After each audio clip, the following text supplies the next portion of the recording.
Welcome to part two of the chart review for April 9th. This half will be geared more towards NASDAQ, US30, stock market, whatever else is involved with that, right? I'm going to go over indices first. Specifically, I want to take a look at NASDAQ. I'll hop over on US30 shortly, and I'm going to start drawing it up similar to what I have here. So what I've been doing with NASDAQ is every time the market closes and the indices continues to be traded, right, through all hours of the day, except, of course, from Friday, my time would be Friday at 3 p.m. it stops, and it restarts Sunday at 3 p.m. So really, the 48 hours from Friday to Sunday is really all that is not being traded at that time.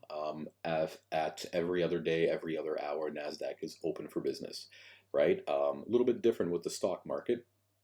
The stock market that reflects the NASDAQ is traded specifically from 9:30 a.m. Eastern to 4 p.m. Eastern.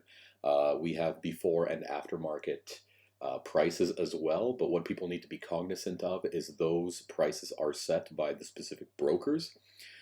Because the stocks aren't being traded at that point, right? It's just being traded off the particular broker. So, for example, if Robinhood wants to sell prices of Tesla at $1,100 and it's currently priced at, let's say, where is it at? $10.25, it can do that, right? It all really depends on who wants to purchase it for that price after the markets are closed. And that's exactly how it works on Forex as well, right? There's particular brokers that close for a longer period of time and you can't trade. You can't trade the currency pair. Binary is kind of notorious for this, right? So I would encourage people to stay away from that, but it's completely up to you. It's, as long as you find a regulated broker, that would be the more important thing to do. But whatever the case is, let's jump right in. All right, so NASDAQ. What do we see on NASDAQ on this time frame right now? And I can tell you right now that since about March 15th, we had a climb, and we've been having that climb for a good steady 2 weeks, right? So you can see how many squares there's right here. So 1, 2, 3, 4, 5, 6, 7, 8, 9, 10, 11, about 11 squares. So that's 2 weeks in one day, right, as far as trading days are concerned. And then we started slowly declining, right? So we've been kind of in pullback mode for the last week and a half. Important thing to note, I did kind of point out that when the price was around that 14,800, we would have about a 7 to 800 point pullback. Just happened a little bit later, right? It climbed another 400 points, 450 points from my estimate. But from that tip, as you can see, it's dropped about 920 points by Friday's close, right? So what I assume at this point would be that the drop is essentially finished. It's got too many gaps to fill going up, right? As you can see, 1, 2, 3, 4 gaps that need to be kind of filled on the upswing. And the only gap that needs to be filled going down is like exactly where price kind of took off from our, all-time low this year, I would say, right? It just kept kind of dropping until about, what was the lowest point it hit? It was 12,939 approximately. Right, so from that point, once it hit, it reversed hard and it kept going up. So my prediction is that for the next few weeks, what we're going to do is break and close all of these gaps. And what's going to happen is after we close and break through this gap, there's a lot of companies that have earnings coming out within the next few weeks. So I predict that as NASDAQ is moving up, the earnings will create gaps in the particular stocks. And then what will happen is we're going to see significant pullbacks right after that because those gaps need to be filled, right? It's my favorite thing to say.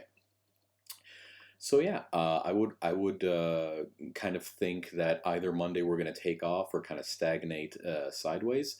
But if we take off, that's fantastic. You know, the last 2 days were great places to buy at the low. As you can see, the price very, very similar between the 7th and the 8th, right? The Thursday and the Friday. The point, like here, it was a difference of, I think, like 7 points from one low to the other low. So I think we're looking pretty good that we've formed kind of that resistance area here. Okay. And yeah, that's kind of what I see on NASDAQ right now. So if all else, if we see on Sunday that we're kind of moving sideways, or if we, you know, on Sunday, if we end up going below that green line, you know, what I like to see is if after hours we get, you know, a movement kind of like this, and then as market opens, boom, right? Those are the times that I really like to see this take off. What makes me nervous is if the price kind of starts going up and doesn't close the gap and continues onwards, right? That would kind of, one of two things would happen at that point, right? Either this like 1 in 80 chance that this gap wouldn't close on the reverse. So as you can see, you know, I back tested this about, we'll switch it over to the 4-hour, right? So it's a little less crazy. Oh no, I'm ruining my charts. Okay, so as you can see, I've back tested this approximately, well, by now it would be about 600 times, right? And we've only had, if I scroll to there, only, let's see, 1, 2, 3, 4, 5, 6, 7, 8, 9, 10 gaps, 11 now that formed from this low. 11 gaps out of 600 trading days, right? So if we're doing a realistic calculation, like 1.3% or something like this, okay, it's a very, very slim chance that we would pull back all the way to close this gap, as you've seen the other ones kind of forming. The last one of note would be way back here in March of last year, right? That's the last time we had that low gap, right? And as you can see, similar idea, right? We had a very long drop and then it kind of just took off, right? It took off and it went a little bit higher from the previous high that we had here, right? So for this one, I'll do a Fibonacci retracement to kind of show you where target would be, right? So there to there, and then to the highs there, right? So as you can see that, you know, exactly where the price was here, that would kind of be the chance for it to retrace that low. Thing is with NASDAQ, it's rare that sort of things are going to happen when it's on a bullish run, okay? But one thing was for certain here, there was a lot of gaps that were forming as this climbed, right? And it's very unlikely that we're going to have like 5 in a row that, you know, stay opened. So all of these were closed off. This one wasn't actually. This, as you can see here, this happened. I got to redo my line there. Bam. Right. There we go. Oops. We'll delete the blue because that's not where it closed. But it did close eventually. Right, so if we take a look, where is it? Oh, so close. Came super close to closing that one off, right? But it just didn't. But as you can see, it was a very good target for it to kind of come back to. So yeah, what I'm going to have to do is kind of zoom in on here. I'll switch it over to replay mode just to correct this and switch it on a lower time frame. I think the 1 hour will be enough. Alright, so where did we close off? This would have been the 2 o'clock, 1 o'clock. Okay, so would have been at the bottom of that guy. Alright, and then we'll just close this off. Alright, so now that we've hit our kind of pullback zone, as you saw what happened previous, we had that kind of arch, and then it kind of peaked back up, right? So as you can see here though, there is no gap to fill on its way back down. So as far as it's retracing, I would just draw a Fibonacci, I guess, from this lowest point, right? If it's at the lowest point, but I would say let's just do a little experiment. We pop it up to here, right? As you can see, that wick didn't quite hit the 50%, so I'm going to take it all the way to the top, right? For a very deep retracement, I would say we'd be looking to go to the 618, somewhere around there, and that would make sense. Thing is, when it kind of hits the 32.8 mark and bounces around there and goes up, all that is a signal of is a very strong, strong momentum upwards, right, or downwards, depending on where you formed the Fibonacci. But I'd still stay with my original opinion that this is going to be bullish overall. I would say for the next 2 months, we're looking like a very solid, strong bull run, right? It's very possible that we can make new highs, like this is where we left off back in November. However, what would I say? If we do go that high, I believe we would retrace deep, like we would lose probably 13 or 1400 points very quickly, right, on that run as a correction, and that would probably happen due to a lot of company earnings coming out and those gaps that I mentioned earlier on. Want to be optimistic, but I really don't think it's going to climb that high within the next week and a half. As you saw, this was a very steep move, and that took about 3 weeks to fill, right? So let's see where we were at end of day.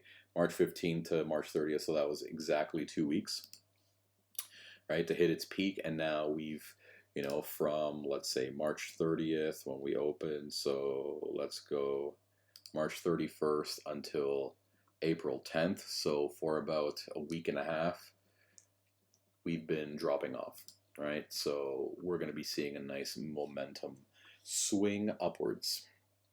Anyway, that is kind of NASDAQ in a nutshell. Let's jump on to US30, which is the Dow Jones. Okay, let's see what we have here. I'm not going to completely mark up everything right now as I've had before. I'll do that kind of in my own time, right? But as I make these videos, I just want to give you guys examples. So let's see, on the 15-minute time frame, we close there. So I'll form it from there to wherever. Okay, so let's see. Is that too much?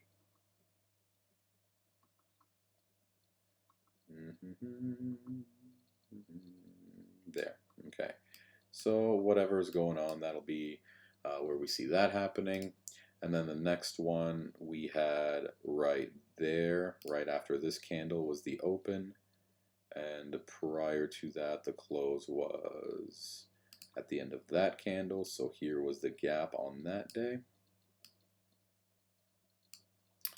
Okay, and I'll draw up the lines. Like I'll just do about 5 or 6 of these just to kind of get a good understanding as to what to look for. All right, so let's see. Right after that, it opened,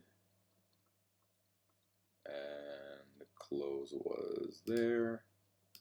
Wonderful. And the whole purpose of this box, I just include all the candle movements after hours. That's all this really does. All right, so let's see. Right back here. Okay, 2. And yeah, you can imagine how I'm doing this. I did all of NASDAQ like that. Over almost 600 of these little boxes and lines and whatnot.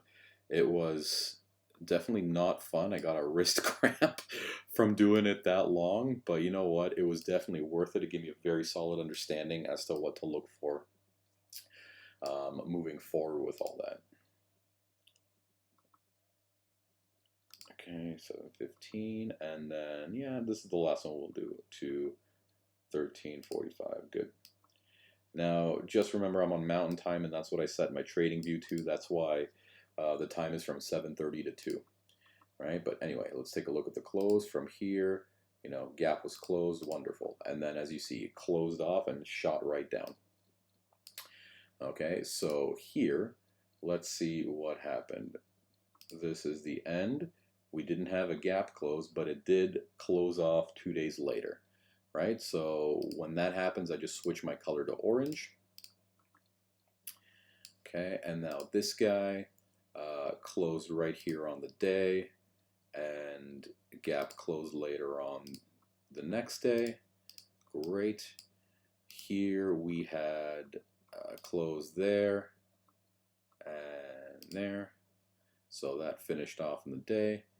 And then this is where we close. So we should be closing that gap when we open next. So as you can see, US 30 over the last week or so, when it didn't close off this gap during that day, what that tells me is, you know, it's very unlikely that two will be formed right after another. Let's just look at NASDAQ, for example. Is that what happened here? Right. So I'll just switch that back to the 1 hour. Is that what happened here? Yeah, actually, we had two form right after the other, right? So what that tells me is these gaps will be closed fairly quickly. We had three that haven't closed in the last 4 days, right? So that is 4, 1, 2, 3, 4. Yeah, four gaps, three gaps that haven't closed in 4 days. So that tells me that we are definitely headed upwards, right? It's very unlikely. And again, I did the back testing. That's why I'm saying it's very unlikely based on previous behavior over the last 2 years that, you know, that is not going to be staying open for much longer. Anyway, US 30. So like I was saying here, right? We had a lot of down movement going on in the last little while. I'll switch it over to the 4 hour just to show a little bit larger scale. Okay. But similar to where we had NASDAQ, US 30 dropped deeper earlier, right? And then when it retraced back down to that one area, it did not go as far down as the NASDAQ, right? So the NASDAQ did one of these, right? It kind of stopped here, it went up, and then it went slightly lower and then back up, right? Whereas we see US 30 is lower first and then it went higher. So that right there tells me that we didn't make a lower low. We're on a good trajectory to go up, right? So what's happening right here is, you know, we kind of hit the supply area in that zone right there, and you know, we just kind of bounced off it for now. But it's temporary because this, as you can see, it was just an imbalance as far as candle structure goes. We've had this candle kind of hit that area and then bounce right up. You know, I guarantee if I, you know, do all the back testing for this one, I'm going to get much more information than what I currently have for 5 days. Okay, which I will actually. I just, you know, I'm dreading doing the same thing as I did with NASDAQ, only because that took long hours. And yeah, wrist cramps are real. All right. So judging from where we had right now, we hit our low on April 7th, right at open, and then we've been climbing. So if, to get an idea, right, Home Depot, just to see right here, right, everything on the NASDAQ was pretty much red, right? So the way that I have it set up, everything orange is NASDAQ, everything red is New York Stock Exchange, right? So that doesn't necessarily mean US 30, but as you can see here, if I just right click, right, you see new NYSE chart, right? So on that, and then if I go Costco, it's new NASDAQ, right? So that tells me which, even though that they're still on the stock exchange and they're all traded, they're on different indexes, right? Because they're on different indexes, they're not going to be moving the same way. Like, how do I explain this? A lot of tech stocks, doesn't matter if it's Apple, Microsoft, Amazon, whatever, take your pick, right? Intel, they all have very similar movement on their charts. Of course, there could be higher peaks on ones or lower valleys in others, but ultimately they have a very similar structure, right? The only thing that skews them is when it's stock specific, like earnings or very important news, or, you know, bailouts or any kind of nonsense like this, right? That affects the particular stock, not everything overall. So yeah, so as you can see, Home Depot, where was it? Right here. Okay, it went up $8.36. So right here kind of hit another low. but we'll get there soon. I like doing a Fibonacci channel, and that's exactly what you see here, but I'll explain that later. Okay, so Home Depot, you saw that it kind of pulled back and went higher. The issue was that on February, where was it? February 24th, here we are, right? And if we use the US30 as an example, February 24th was right here. And then we pulled back March 8th, right? So how does Home Depot look on March 8th? It definitely didn't pull back as hard, right? It kind of stagnated a couple days later, and on March 10th is when it lowered itself, but it went right back up. But then it's been dropping more significantly, while US30, let's see, March 8th, right there, March 10th, where US30 has been going up, Home Depot has been going down, right? So when this started dropping off, Home Depot didn't really have much else to go, right? It was just kind of this move right there, right? Sorry, kind of in this area, right? That's where it started dropping off when March 23rd to April 6th. Let's see what this looks like then. March 14th, 23rd. So around here, as you can see, kind of went up while Home Depot started going down. But we had March 23rd to April 6th, right? So here we are. This is where it was dropping the most, in this kind of range. So if we take a look, you can see kind of started low. It almost kind of hit the same area, like it peaked up and went back down. And right here, what we have is, you know, March 20, whatever, it just kept going down, right? So it eventually hit its one gap to close way back here, and also, as you can see, it was just a resistance zone, support zone. And yeah, it tested it the first time, it kind of broke it the second time, but it's rejected right away. Home Depot has a lot of gaps to fill, right? That's why I'm very optimistic with this stock now. But anyway, that's US30 in a nutshell. Let's just go over these particular stocks right here.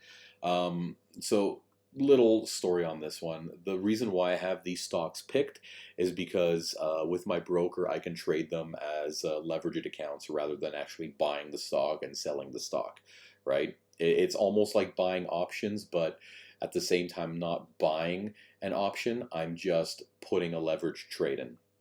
So if anybody's dealt with Forex before, it's the exact same thing that I'm doing, just with stocks. It's much more peace of mind, in my opinion. I can trade whichever stock I want without having to worry about coming up with, you know, let's say if I want to buy 3 Amazon shares, I don't have to worry about that. I could just do a lot size of 3, which is the equivalent of buying 3 Amazon shares and just taking the profits. So not bad, right? I would recommend doing that if you can. But anyway, let's just blast through all these, right? So Apple, what do we see with Apple? It kind of broke through structure and went a little bit higher. Did it form any gaps? Yes, it did. Is it retracing down any gaps? No, it is not. Therefore, I would remain very bullish on Apple, right? That's the only thing it has to fill, coming back to its all-time high.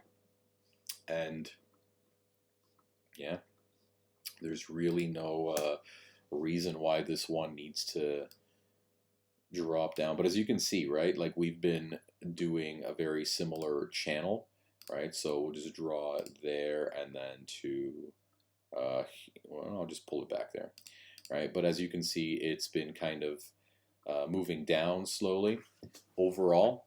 That doesn't really tell me that it's going to be headed down. It's just, again, this orientation on Apple is much more tame than NASDAQ is, right? So if we looked at this, for example, right, all of that movement was all of this going on, right? So as this was dropping even further down, Apple was dropping pretty significantly the first time and the second time and the third time, right? So it kind of followed suit, but it didn't exactly, well, NASDAQ dropped what, 23%? So if we take this into account, Apple went from its all-time high of 182 all the way down to 150. So, you know, without a calculator, I would say that's probably around the 18 to 20%. You know, so it's pretty close. Okay, very reasonable. pullback. AMC, I don't trade meme stocks. That's completely up to you. I've showed this in the last video. Everything doing with Fibonacci retracements and where the next potential move is going to go. Completely up to the individual to be trading this, right? Like, again, I'll draw it up once more, right? But when we hit our peak and then our low, where do we hit? Between 618 and 786, right? Next Fibonacci that we draw from the newer high down to the newer low, or down to the newer low right here. I'll just stretch it. Look, 618, and then it rejected. Okay, next Fibonacci from this high to the next. It didn't really come down that low, but sure, let's say that that's the next low, right? 618 pullback. It didn't even make it down to make a new low. It's just a higher low. But even still, once it pulled back, it formed 618 right there. Okay, so we'll draw another one from high to the low, right? It doesn't, we don't have any significant moves. They're all kind of less than 50%. So we take it to the most lowest part right there. Oh, shock. Look at that, 618 again, right? So how many times did we see that happen? We saw it happen, I'll use the highlighter. We saw it happen here, right? And again, a little bit later on right there as well. And then it formed a low, and then we saw the retracement there. And then we formed a low, and we saw the retracement there. And then we formed a low, and we just saw the retracement here, right? They're all in the 618 level. So once it gets to that point, I would say take a sell. Wouldn't be such a bad idea, right? Take a put. Puts are wonderful when you know exactly where these things are going. Okay, right now that we're heading down, so here is my, here's my kind of projection. Oh shoot, gotta stop drawing that. My projection on that one, it's great to use the trend-based fib extension. So what we can do is we go from high, you know, to low, to next high. Okay. It's very unlikely it's going to go down to 96 cents or $1.50, right? So this is where it doesn't work when it comes to going lower, right, with trend, because we know the stocks can really just hit zero. That's as low as they can go, whereas Forex, it can't possibly hit zero, it fluctuates. So the other way to utilize it is how low this will go kind of within its range, right? So what we do is we go from let's see, if we would take it from, let's say, this area, right? Because we've kind of formed a pullback there, even though it's not on the fib. We go there to the low, to the high. Okay, so what we're going to be expecting is a move around back down to the $14, $15 area. So here, somewhere there. Okay. You know, it could be very similar because we had things move down to that area. Just based on that, I would say we might just go a little bit below that, maybe to 1260, something like that, right? And then from there, bounce off, right? So as we know our possible target, let's do a projection, right? So from here down to our low, where it might possibly be, and then eventually we'll have a pullback kind of to there, right, to the $25, $26 area. And that will that'll be it, right? And as far as the value of AMC, I really doubt it's going to go much lower after that. You know, theaters are opening up, but again, the quality of movies isn't quite as riveting as it was pre-COVID, and lots of people have lost interest in going out, right? Some of them due to needless fear, and others because there's nothing entertaining for them out there, right? A lot of the movies these days are crap, let's face it. All right, so yeah, that's kind of AMC in a nutshell. You know, possible logo in there. So right now a put would still be valid, and then a nice call going up, you know, to $25, $26. And as we see, when it goes up, it's pretty steep. When it drops, that's where it really takes its time. But the moves up are very sharp, right? So catching them would be very, very good. Anyway, moving on, AMD. AMD, as we can see it, oh shoot, this again. AMD kind of formed a triple bottom right here, okay, and I drew a fib on that one previous as well, going from the low to the high. It's done quite a deep retracement down to 71%, okay, and that's where it's been sitting around, and it's really testing this support line right there, around, you know, where it was formed from September to October. Right, it's testing that line, and then as far as a potential for a retracement, let's take a look at any gaps that were formed, because it really does not want to go much lower than that, but it filled everything it needed to from way back when, right? So you saw a tiny little gap right there. It's better to do this on the 1 hour. On the 4 hour, just too much stretched out information, right? But let's start from the top. Do we see any gaps that were up here? No, nothing. There was one there, but it got filled. As you can see, gap right there, right? So, and then got filled by another gap, right? Very interesting. But yeah, then everything closed off, so I'm not too concerned about that. Look at this. See, gap there. Right, here we go. See, gap from close to open. That's what I'm talking about. And right here on February 24th, it got filled. Okay, look at that. Lovely. It's always what makes me nervous about those kind of moves, right? And then sure enough, another gap here, and I'll draw it lower because it started getting filled, but then it finally closed off there. Okay, where else do we see one? A tiny little dude right there, right? So that's a good potential target zone for it to get back to. But let's see what hasn't been filled, right? So this one was,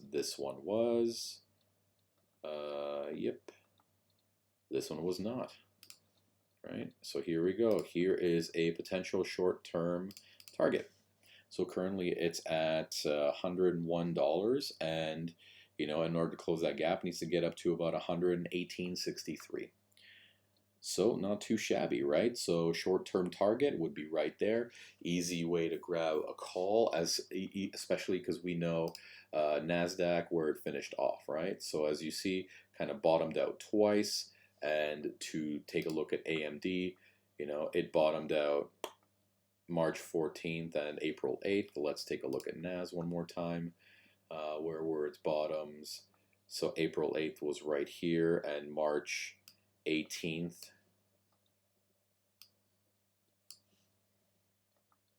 was right here. Okay, so that was shortly after its ultimate bottom. It's a little bit odd how this was climbing, but AMD dropped. March 18th. Oh, no, it didn't. It's okay. March 18th was around here, so it was climbing around the same consistency as before, right? So we've hit our bottom. So sorry, March 14th. My bad. Let's check again. March 14th. Where were we? March 14th. Betcha I know. It's right at that bottom, right? March, yeah, look, March 14th right there, and then March 15th it climbed, right? So there you go, March 14th, and you know, just this little pullback that we didn't really have much movement, right? Like it climbed up hard from March 14th, right? Everything moved, and then that little pullback on NASDAQ, right? 900 points. It had 2,000 point climb, but a 900 point pullback. So look at how crazy that was. That was the equivalent of 900 points, and this was 2,000, right? It's, yeah, that's, what can you say, right? But ultimately, that's how the stock market works. That's how indices is formulated. It's everything, all-encompassing, what is traded in NASDAQ, not just a couple stocks, right? Okay. AMGN. MGen. What a creative name. Yeah, super strong energy focus, right? So that's why it's been climbing ever since the 24th. Like, this would have been nice to get into. Very smooth, steady climber. But look at this, right? Similar idea. This is what made me nervous, actually, jumping. A big gap that was formed on its climb, right? Because as you saw here, very big gap, and it was closed shortly after.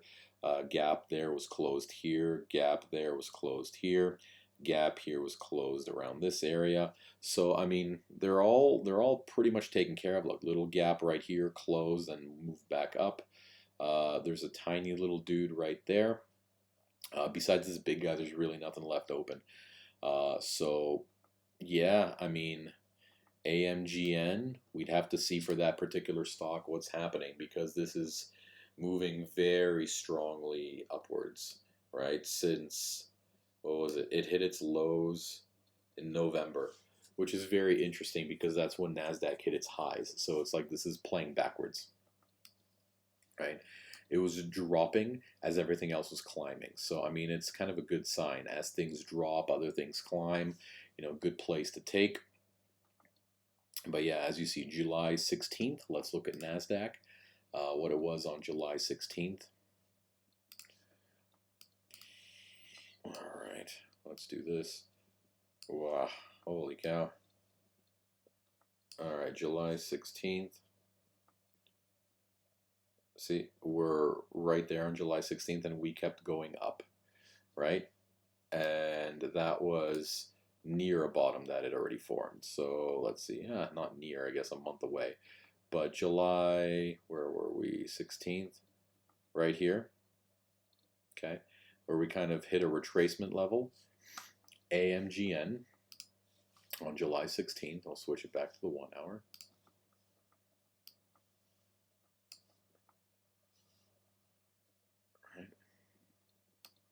AMGN on that same day, everything just dropped. And it kept dropping until November 30th, which, if memory serves me correct, which it should here, November 22nd, yeah, so around this area. November 30th was right here, right? So November 22nd, a week later, they kind of hit its, it started going down.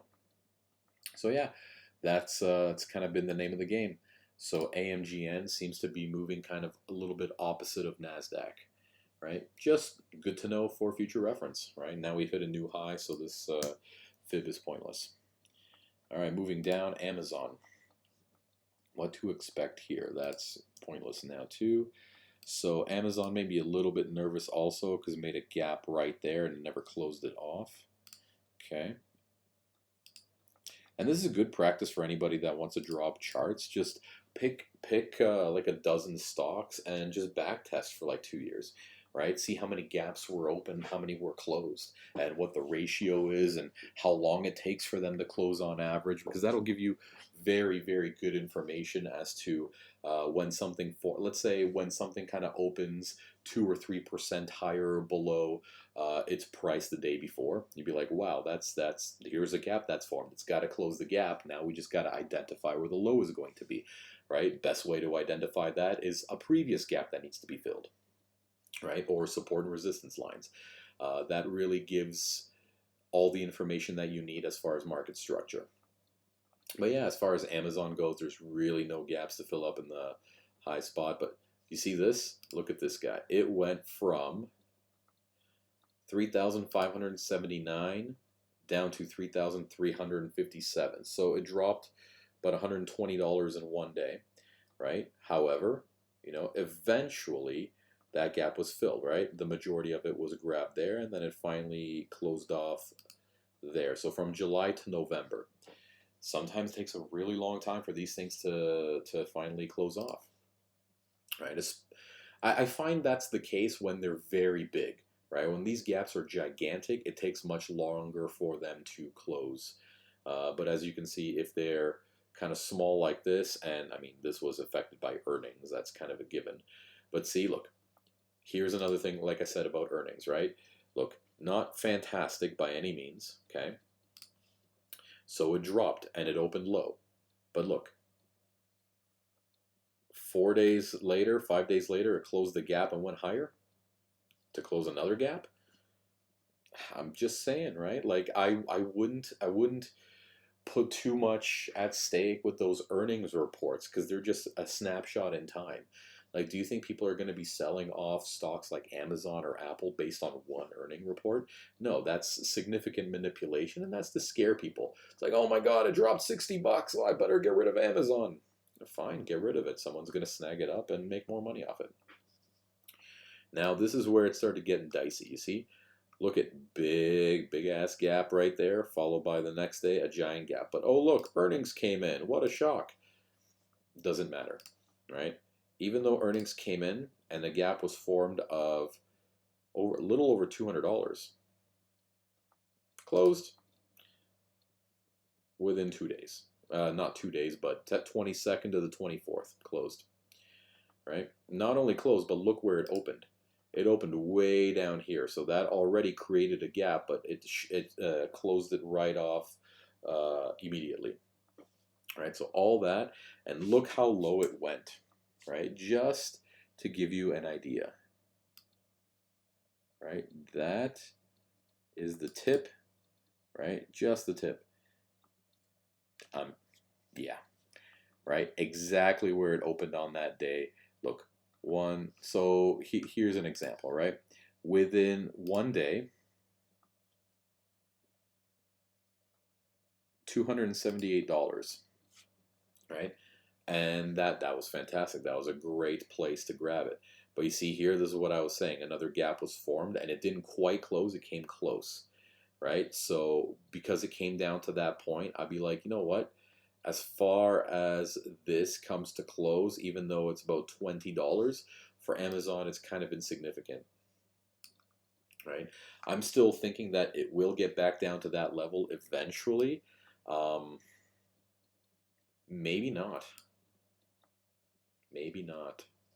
See, another gap was formed when it was starting to go down, so that will definitely have to close going up. It's just a matter of time. All right. Let's speed this up a little bit. Activision, a little bit choppy, but still, doing okay. It's not, like, as far as hitting a low, there's really nothing to brag about. Just went from, yeah, this is the only concerning thing. That is a gigantic gap. What is this supposed to mean? Right? And then there was a previous one formed here that it didn't close off when earnings came in. And then another one was formed. So this is the only one that's giving me a little bit of grief, because I don't know if this gap kind of overrides the other one. But at the same time, like, we've seen NASDAQ kind of go all over the place, and they're just going sideways since January, right? So I am kind of at odds with Activision. I guess if you want a very stable stock, yeah, this seems like a good choice. Oh, pardon me. But let's see if there is anything to retrace back to here, right? And from what I can tell, no. We just had some very strong days. Like, this was closed off way down there. Yeah, whatever's drawn up here, that's all that's left. BlackRock, I don't even want to analyze this. It's just nobody trades BlackRock. It's just, as far as gaps to fill, this just doesn't have any volume, right? So I wouldn't use the same strategy as the other ones, and yeah. But this is very, very similar to, I think it's the US30. Let's take a look. Yeah, very similar movements, right? So if US30 bottomed out way down here, right? So March 14th, March 15th. Let's take a look at BlackRock again, where it was. March 8th, 14th, 15th, we're kind of up here. So BlackRock bottomed out sooner, right? And by sooner, how much sooner? Because I think that we kind of had a double bottom before it reversed, right? So what was that? March 15th, yeah, so here we go. This is where it bottomed out, March 8th, right? And BlackRock, where are you at? Where'd you bottom out? Oh, shocking, March 8th. Look at that, right? So it's been on the uptrend ever since, and within 1 month, it has gone up $127 per share, pulling back down to the 735 range. So ultimately, if you got it right at the low, you'd be up $73 a share. But this is going to go up. I wouldn't concern myself with it. Caterpillar. Yeah, this doesn't really excite me. There is a big gap to fill here, going back down. So yeah, that's really all that I see with this particular one. Right? You can see that there. Let me just grab the square. From here to here, that's what's left open. Right? So I expect a retracement back down to there. Costco been climbing very nicely. No gaps are left when it is climbing up, so that is a very good sign. The only thing is this one that just kind of came up, I think, 2 days ago. But that's really not a big deal. It'll pull back down and continue going up. Like, as you can see, very stable movements all throughout, and it broke through a new high. So yeah, a good stock to keep. This one, it's super choppy, especially lately. Like, it moves exactly as US oil does, right? If you want an example as to what that's like, here you go, XTI. The thing is, XTI can be traded all throughout, right? So I'll switch this to the 4-hour. See, you can see the shape of this kind of, yeah, right? Very similar snapshot in time compared to, where were we? Chevron, right? Right here, these little guys. This movement, very similar, right? So yeah, I mean, well, the only trouble is that oil's been pulling back. Like, this is when it hit its peak of about $1.30 per barrel, and now it's at 96 cents a barrel. $96 a barrel. Cents, can you imagine? $96 a barrel, right? And it hasn't really dropped off that much. It's still climbing. So very stable. I would kind of recommend this to grab and keep going higher as we experience a lot of problems with our economy. Yeah, may as well make some money off it. Disney.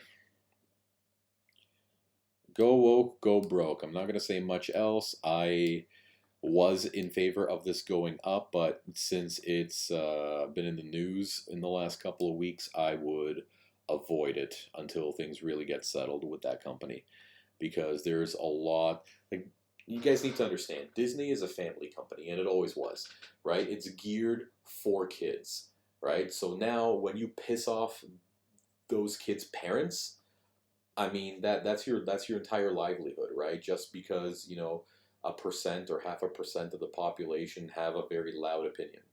So what I'm going to say is, eventually I believe this gap is going to be closed, but right now, as everything is climbing, Disney's tanking. I don't know. It's personal preference on this one.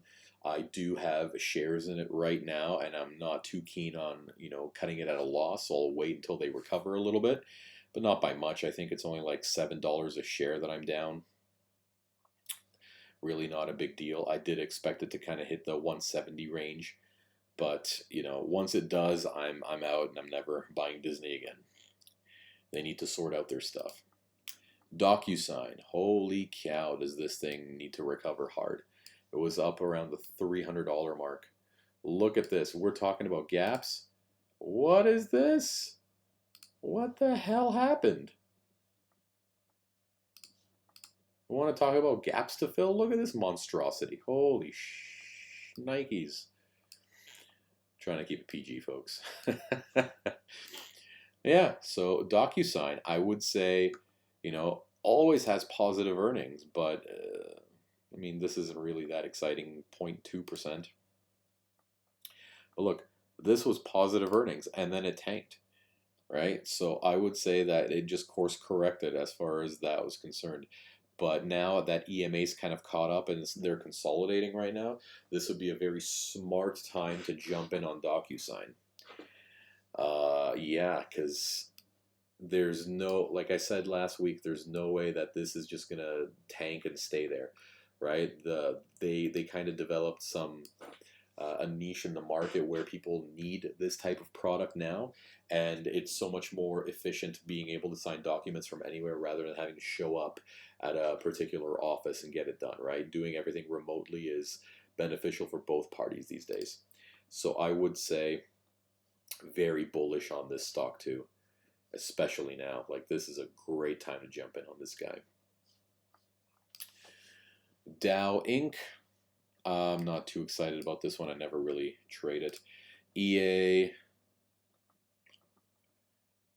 just personally, I was kind of an avid gamer. They always put out good games, but super buggy and never kind of completely finished. Pissed off a lot of people who play those games, right? I'm not a huge fan of companies that don't follow through for their customers' best interest, right? You make a poor product, it's eventually going to catch up with you. Bane of my existence, this guy. Facebook. Yeah, I would say overall bullish on Facebook as well. I was saying around the 190 mark to jump in. I have to kind of check my notes once more, but it was around that area, and now it's at 230. 220. It hit like the 235 range. I still believe it's going to go higher. Gamestop. Let's see if we do the exact same thing as AMC. What could we be expecting? Right? So if you really want to do it, you know, from its first low, where did I draw it up from? High to low. Let's do this again, whatever. Okay, so here we go. So it hit a peak, and then the lowest point was right there. Oh my goodness. What was I saying, guys? Remember?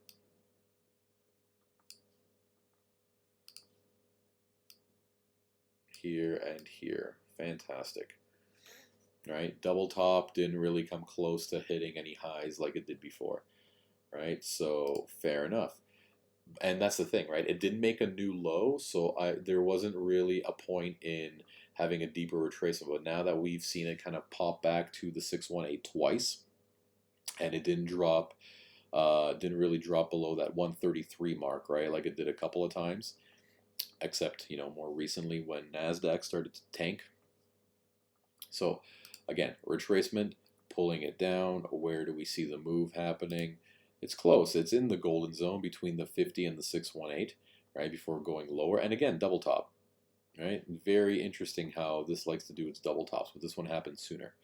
And then again, going from this high to this low. Oh my gosh, 618 again. This is just crazy. What are the odds? Okay. So again, what does that tell us? Where are we going to be hitting next? I don't believe we're going to be going this low again, just because of where we're at with NASDAQ. But if we do, let's see, this, something like that.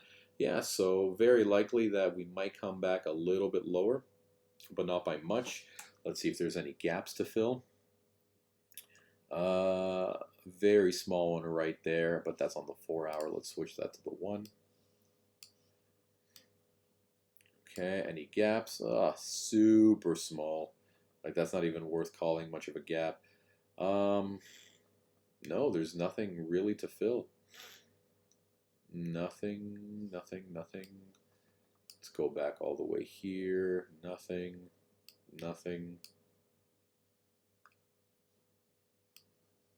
Yeah, see, look at that. Drops and fills instantly. Lots of volume.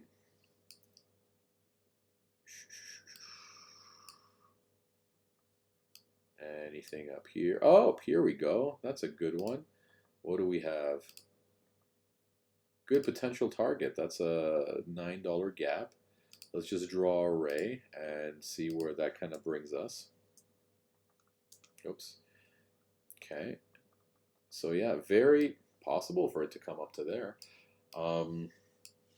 Yeah, nice big gap to fill over there. But again, you need to understand that meme stocks, different ball game altogether. I would not treat them the same as the rest of the stock market. So at your own discretion. Google, big gap as well up here. I would, yeah, this is going to have a stock split, so this is going to be very popular to kind of bring up. I would say that this is very likely to hit, man, where would the target be? Like 3,000 was its high, and you know, we're kind of sitting around there right before we had the pullback this week. So I would say Yeah, maybe even 3,200 before stocks play. Like that's entirely possible. Goldman Sachs, every gap needs to be filled. Like I was saying, this one filled, this one pretty much filled, right? On the last day. As you can see, all the big ones that I drew up, that one not quite filled, right? So I would say Goldman Sachs has a target to kind of hit that 348 mark, somewhere in the middle there. Good target to come back up to. Definitely on its way. Home Depot, definitely right here is kind of where my aim is, around the 380 mark. Let's see, Honeywell, from where it's at now, big gap right here to fill, around between 207 and 201.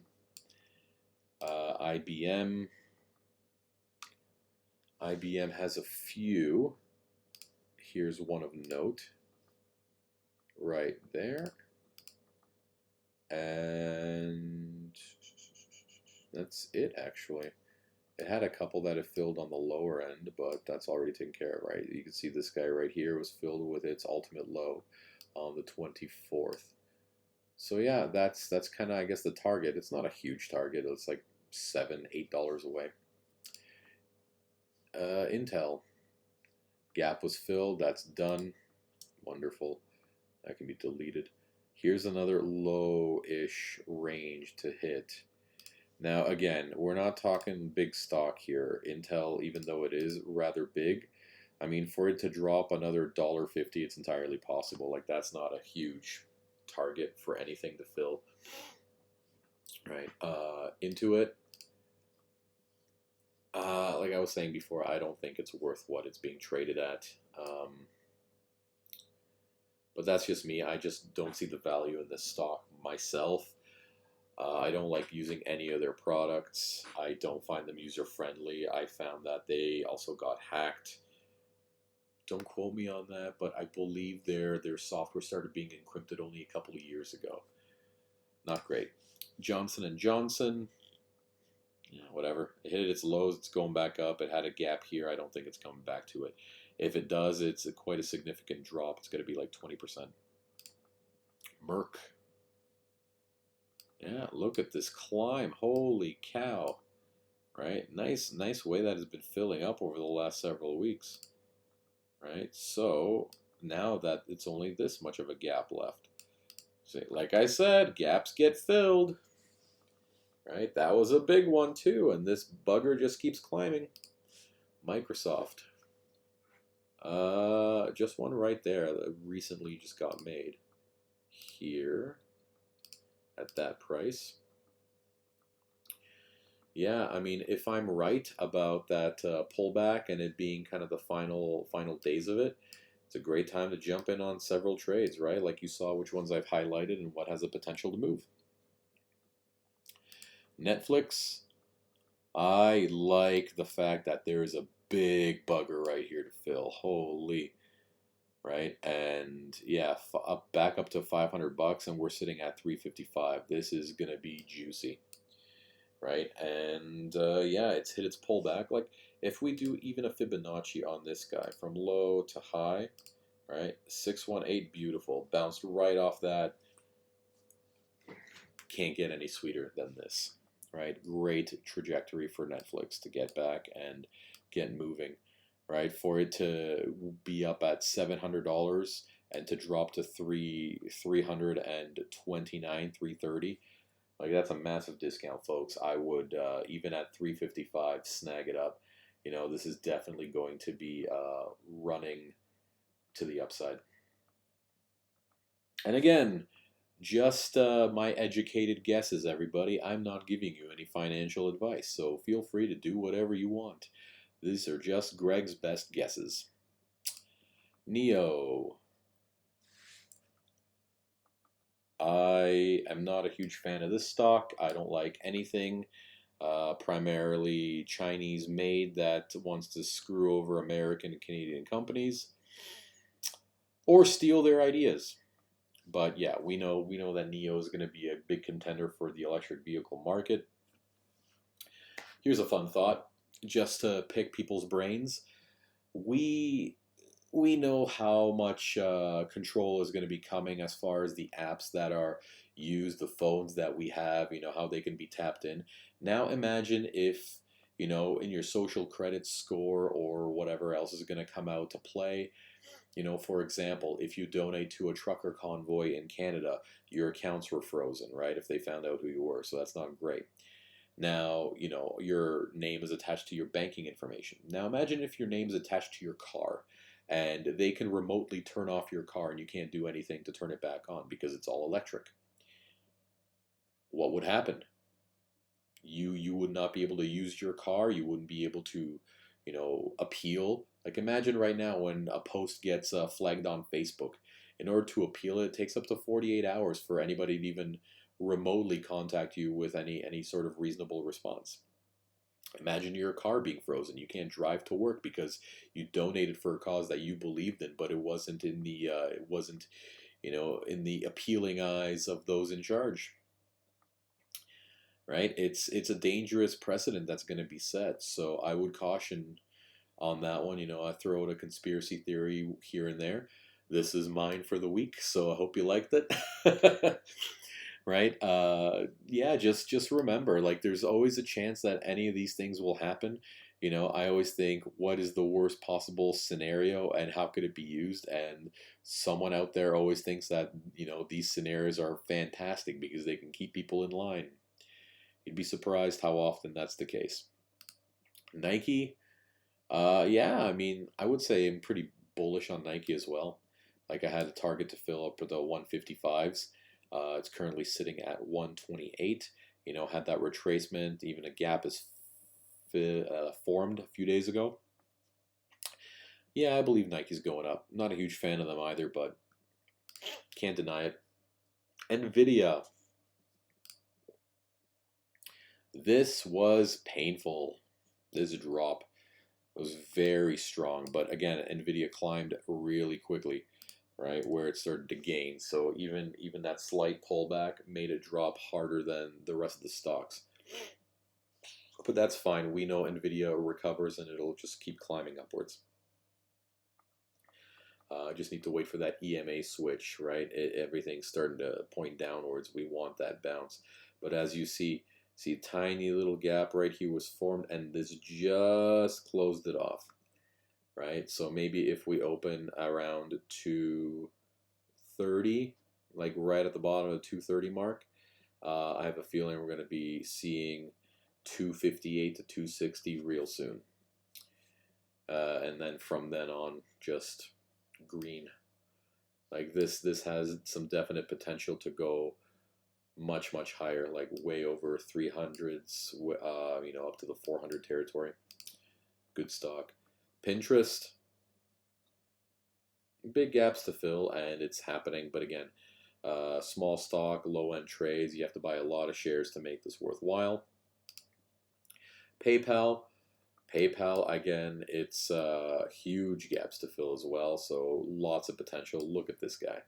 Right, we had a $60 gap almost to fill. I'm still bullish on this, going back up to 174, 175-ish, at least before we get another strong pullback. Pyrogenesis is not important. Roblox, yeah, I mean, not a huge fan of this company, but big gaps were formed. I believe it's going to pull back. They have their earnings not fantastic. Yeah, that's not good. Right? And 2 negative earnings in a row. 3 negative earnings, 4 negative earnings in a row. Yeah. Not to be a sourpuss about it, but maybe not as fantastic as people originally thought when COVID hit. Right? It was only popular because kids had nothing to do. Roku. Yep. I think Roku is going to really start climbing sometime soon. Unfortunately, there is no gaps to fill, right? But for it to drop from almost $500 down to $100, either something is incredibly wrong with this company or manipulation at its finest. But I mean, every earning report was positive. That kind of goes to show that manipulation at its finest. I'm optimistic about this stock. Honestly, I would rather snag a bunch of these up too and hold them long term at this spot, especially. Spotify. Where are we seeing you? Big gap right here. That hasn't been filled. So another potential $40 up in shares, but again, going back up to almost the over 300 mark. There's no more gaps at the higher level, but this will always climb as well. Spotify has been kind of a trendsetter. Let's see, SPX. I don't really do this guy that often. I'm not really interested in small stocks because I can't trade them. Right, but from what I've seen, again, very similar to following the NASDAQ. This one is just a little bit more bearish for the longer term. It finally started climbing just like the NAS and doing a little reversal near the end of the day, end of the trading day on Friday. So yeah, I believe we're going to be breaking that 4,817 point mark within 2 weeks. I would say would be reasonable. Tesla. Like I said, big gap, almost filled. I did mention that in a Discord chat, right? There was the gap originally. This is what's left of it, right? So we're looking for it to drop another $10, $12, something like that. Now, in my opinion, I did make a posting of this as well in Freedom Traders Discord channel, so a shout out to those guys, fantastic group. Yeah, if Tesla does complete that drop of $10, we're going to be seeing a very, very hard reversal to the upside. And I mean, I don't see it dropping any lower than this. I believe that we're actually going to be going on a bull run all the way up to 1400 before stock splits. That's my opinion. And I have a lot of work to show for that initially. Oh, shoot. I'm not doing it on my stock charts, pardon me. But I didn't really draw it up on a lot of them anyway. Here, let's click on Tesla on this guy. I forgot I set it up on my chart review. All right, so here we are, right? This is what's left of that gap. This is another gap that needs to be filled on the upside. Very possible that in the few days, what we're going to see is just one of these blip, and then up it goes. All right, entirely possible. I think that this is going to be the momentum. Yeah, Visa, lots of gaps, but also little volume, and majority of them get filled. Not completely, as you can see right here, but I mean, that's like 60 cents. It's not really going to be huge, right? This, of course, is a little bit more significant. That will be filled just in a matter of time, but again, this isn't one I'm particular interested in holding long term because it doesn't really,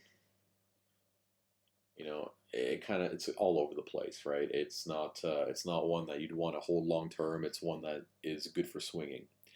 The only good thing about holding it is the dividends, right? Which, I mean, 38 cents a stock, not incredible, but it is something. I believe that's how it works. 38 cents a stock. Yeah. I don't own any dividend stocks, so I'm not really too interested on it. Walgreens, big gap to fill, but again, big gap is like $1.50 for Walgreens, but they also do pay out dividends. I talked about this last week. Walmart, climbing like a rocket at this point, like for it to be going up significantly as the rest of the US30 and the NAS have been kind of dropping. It's a good testament. But Walmart and Costco, as you can see, they have very similar progressions as well. Costco just has more sharper dips, but also moves higher. ExxonMobil. Yeah, I mean, similar to Chevron, Exxon is very bullish as well, just not as bullish as Chevron. I think that is the stronger stock. Berkshire Hathaway, like I said before, when in doubt, just pop a buy a bunch of shares of this one and just let it sit. It's always going to go up. And then last but not least, oil. Oil, I was expecting to kind of hit this low once again, but it missed the mark. It kind of bounced off. Pardon me. Bounced off that low-ish area, off that middle of the candle, and then starting to kind of go sideways and slightly up. I do have a feeling that if we do see a drop, it'll kind of be around this area, or yeah, just because of the progression of this chart. But yeah, that is all these stocks in a nutshell. That's my position on them and what I expect to be happening in the upcoming weeks. And again, if I'm wrong about anything, I have no problem admitting it.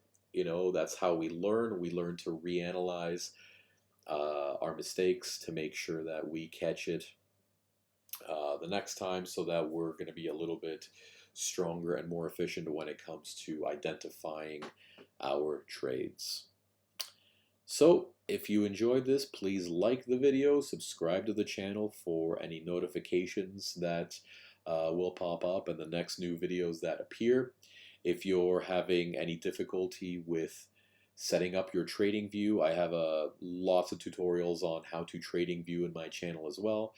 Don't miss out on those. Lots of great information. As always, guys, leave any comments.